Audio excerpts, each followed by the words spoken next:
Hello ladies and gentlemen, welcome to another Health Bonus video where we're going to be talking about the update to the removal of active mana regeneration for classes in Warlords of Draenor. Now, this means that you have an ability that can restore a certain percent of mana.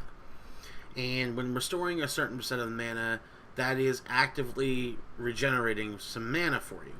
Now, keep in mind that Spirit still remains intact, so you're going to be getting Spirit back still. Your Spirit will affect your mana gained per second while not casting or in combat. Now, they're removing the active mana regeneration because in Warlords of Draenor, from what I've seen and gathered from what they've talked about, the mana bar is not going to be really moving that much. You should not be going below half to even heal anything. And that's just in the regular dungeons. Like, maybe the heroic dungeons and the raids will be a little bit harder. But what they want people to do is actually actively choose when and what to heal.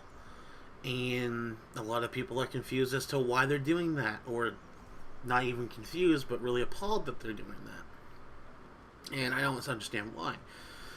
I think we've gone to the point in this game that we have too much dependence on our abilities being able to refund mana to us, to give us mana so we can actively waste it. Healers have not had to manage their mana for some time, and it gets us into the trap of a lot of healers will go halfway or even, close to the end of a fight simply because they've been spamming their abilities, trying to keep the tanks up, trying to keep the people who are DPSing up, and half the time you got to try to keep the other healers up too, because they're not doing heals for themselves. They're focusing, they're trying to get heals in the tank, and they're just overly pushing all of the mana that they actively have to try to get that goal done. And they're not looking at, okay, so as a Holy Paladin, let's just use the Holy Paladin as an example. There's the Holy Paladin. They have a choice. You can cast Holy Light, or you can cast Flash of Light. Flash of Light heals more, but Holy Light costs actively less. So, in retrospect, if I cast Holy Light, I'm going to be healing less, but my mana will stay relatively the same height.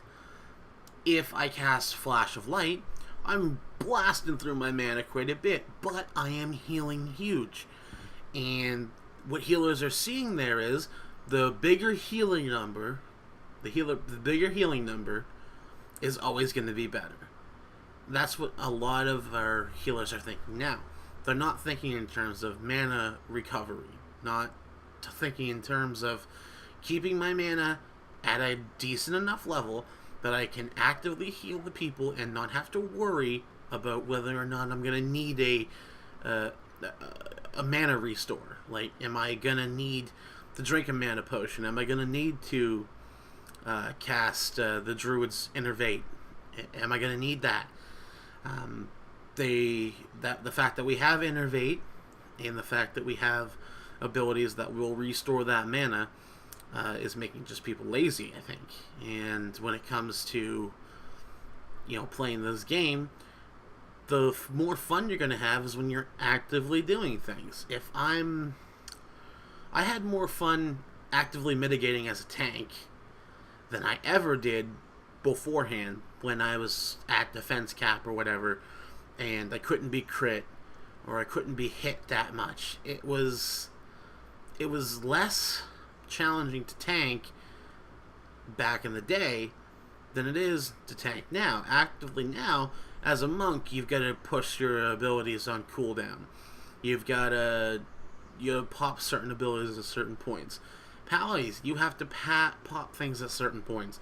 Death Knights have a ton of active mitigation cooldowns because they're designed without having the block chance.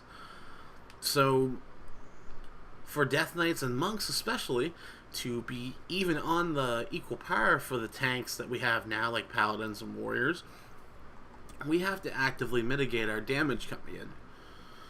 So, and I had more fun doing that. So I think a lot of healers are going to have more fun when they actually get to start playing this, and they actually get to start looking at their talents, start looking at what they have for abilities, how the abilities have changed.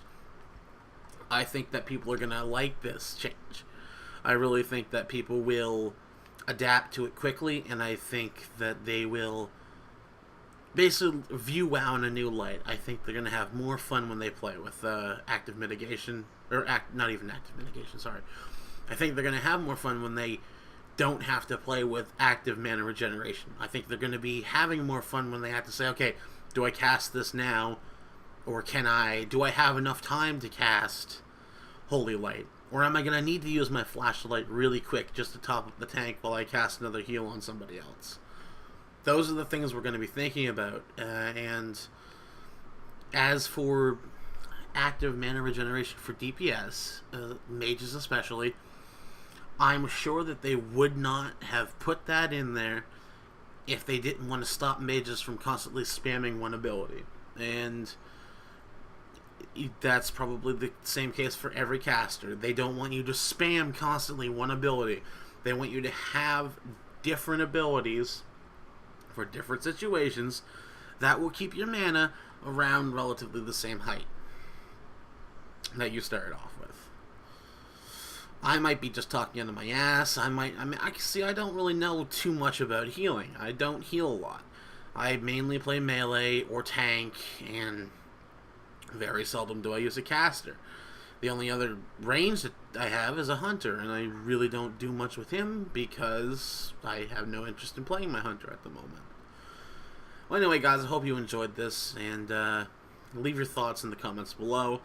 I think it's a good change. I think it's going to help us have more fun. It might get a little rocky at first, but I think it's going to be a good change. Anyway, if you liked the video, please subscribe. If you have anything to say it in the comments below. And above all else, subscribe if you like the video and my topic. And leave a like if you can. Peace out, guys. See you later.